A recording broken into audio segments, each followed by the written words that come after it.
Is it better? Yes.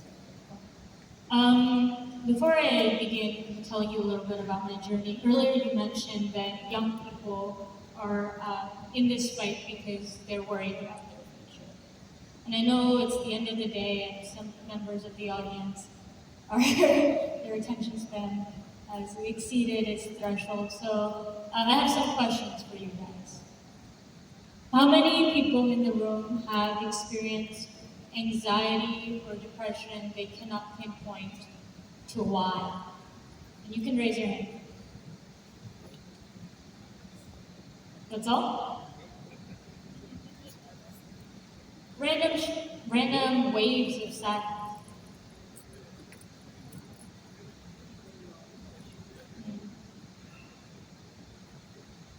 See, what today quantum physics uh, analyzes as matter as something not being able to be destroyed or created is what the indigenous people have for centuries known as the continuation of forces of energy that circle through all of us. The random waves of anxiety, of sadness, of stress we feel are not random. Because matter in of itself cannot be destroyed or created, energy circulates throughout the world. And the energy that a mother whale feels when she loses her baby and the sadness she feels, it circulates and eventually we feel it too. The death and destruction caused on the other side of the world that we ignore, eventually we feel it too. The climate crisis, which we identify as a crisis of animals and species not like us and that are dying every single day, eventually that too comes to haunt us. Our children are experiencing stress about the future not because they are angry at the adults around us. They're experiencing it because they are closer to the beginning of life. They're closer to the beginning of truth. That is why this fight is so personal. I started this journey around advocacy for climate change, not because I was motivated, but because the community in Pakistan that I come from, we experience the climate crisis as an active thing. I lost my cousin, 7-year-old cousin. I lost my 19-year-old cousin.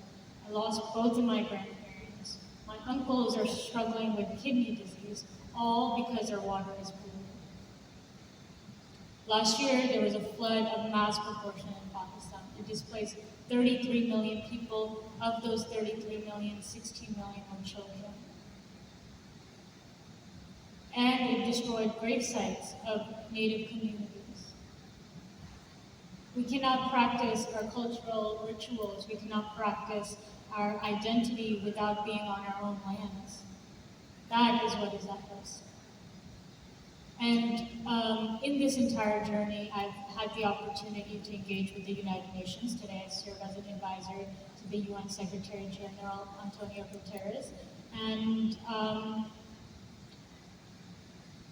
in advising the UN Secretary General, we've come to many solutions, but one of them is very simple.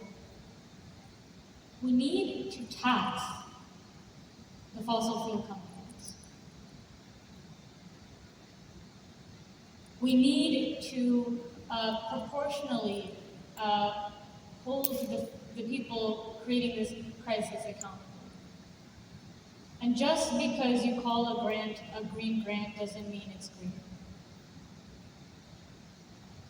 Just because you call something sustainable does not mean it's sustainable. And just because you call something renewable does not mean it's renewable.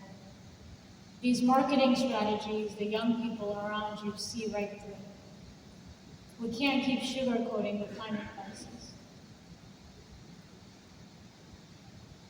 In our efforts to change and from a destructive mechanism of energy to a more renewable mechanism of energy, we need to recognize that human rights the communities where we go to get the minerals to make our solar panels, our wind panels, our windmills. Sorry, there's no such thing as windmills. And the human element really, really has to be at the center of it. Center not in the sense of humans are the only species that we must care about, but human rights of vulnerable rural communities must be taken into account. I know there's been a lot of conversation here about technology, about carbon credits, about abstract concepts of trading and non-trading. I think that's all really good, and they can help us. But the solutions we need to solve the climate crisis are not going to be through arbitrary markets of, again, a broken system, which is the market-based economy. We can try, and we can keep trying, but then it's going to, in 100 years from now, we're going to realize we were founding these solutions on a broken system. I leave you all with these questions, because this is the Leader Summit, and you guys are leaders, with also the invitation to work with young people, because we do want to work with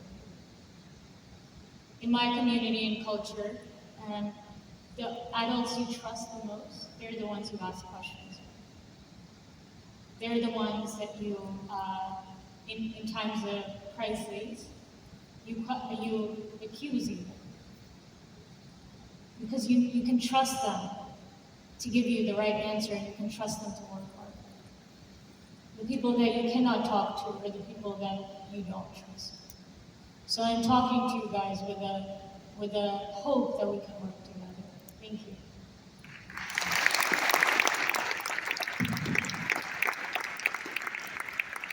I believe we could hear that from both sides.